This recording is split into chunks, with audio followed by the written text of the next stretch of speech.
Hello everyone, how are you?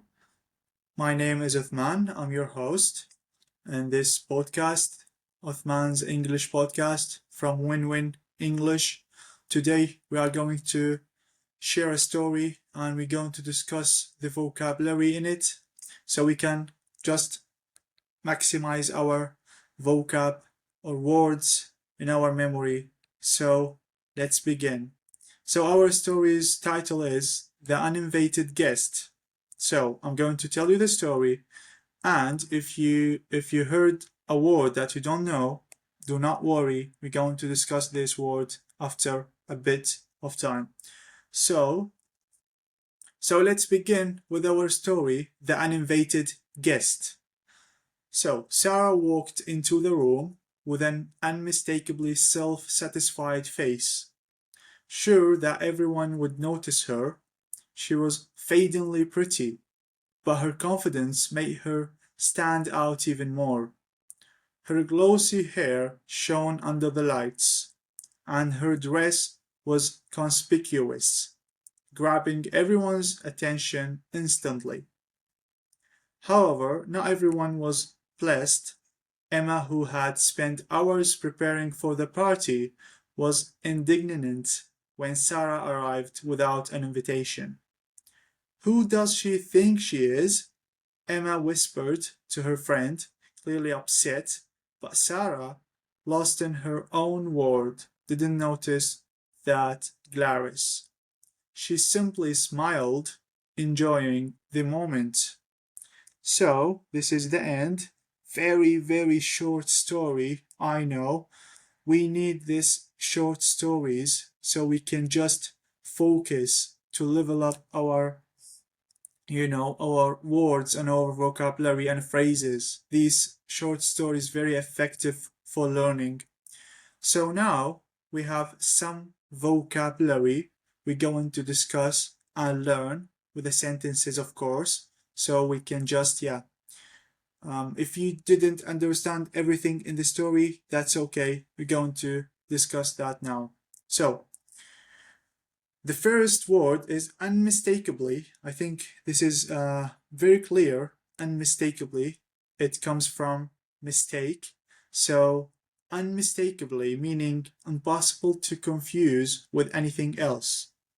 Or we can say like unmistakably, it's something easy to recognize. Like if we're going to put this word in a sentence, we're going to say his laugh was unmistakably loud. Yeah? And we have another sentence here. His unmistakably loud voice could be heard across the area. So it's very clear. You can't be like mistaken about that. It's something you can recognize 100%. So the second one is self-satisfied. Self-satisfied.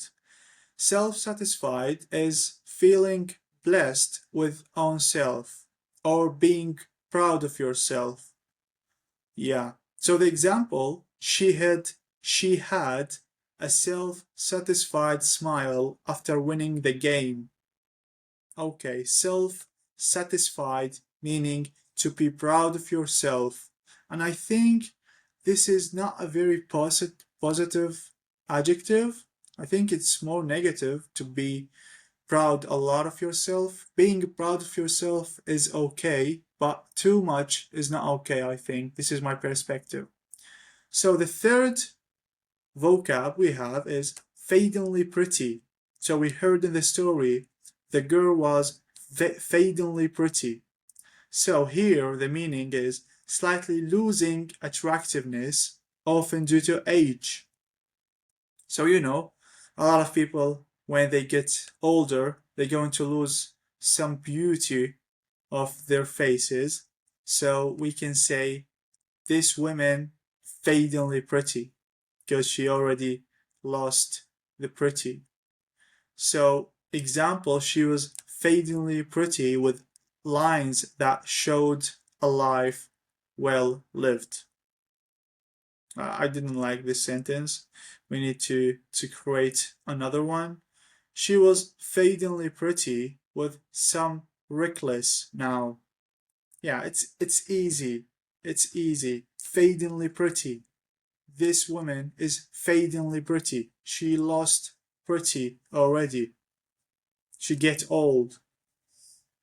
So the next one is, this is hard. I think the pronunciation of it is a little bit hard.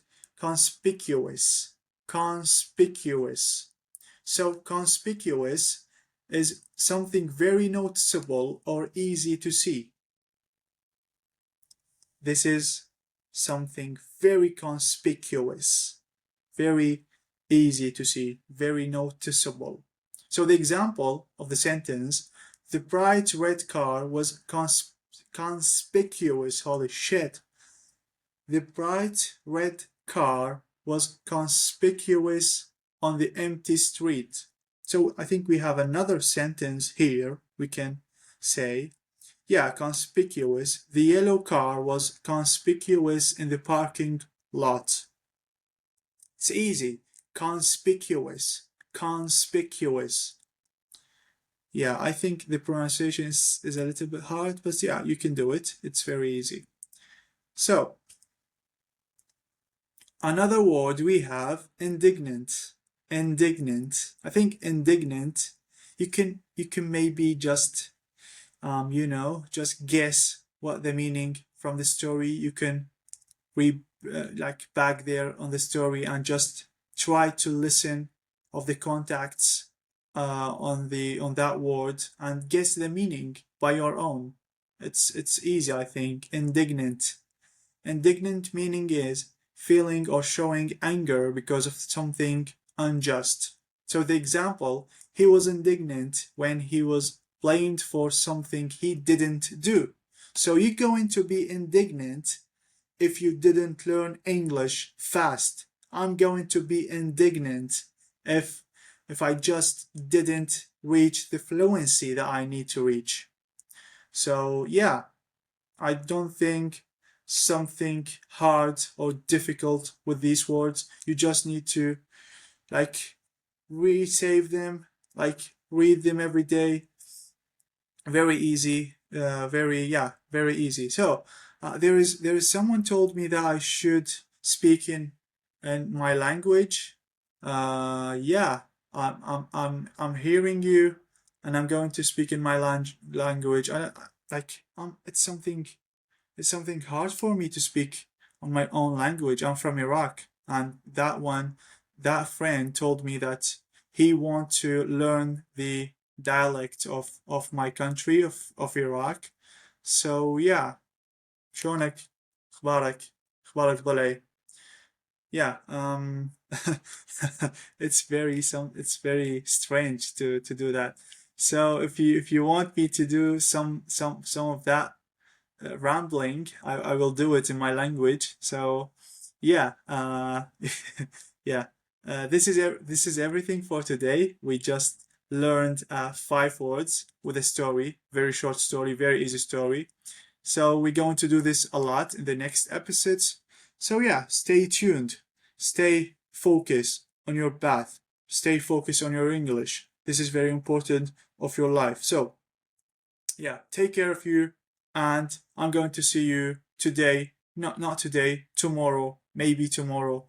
Yeah. So take care, and I will see you tomorrow. Bye bye.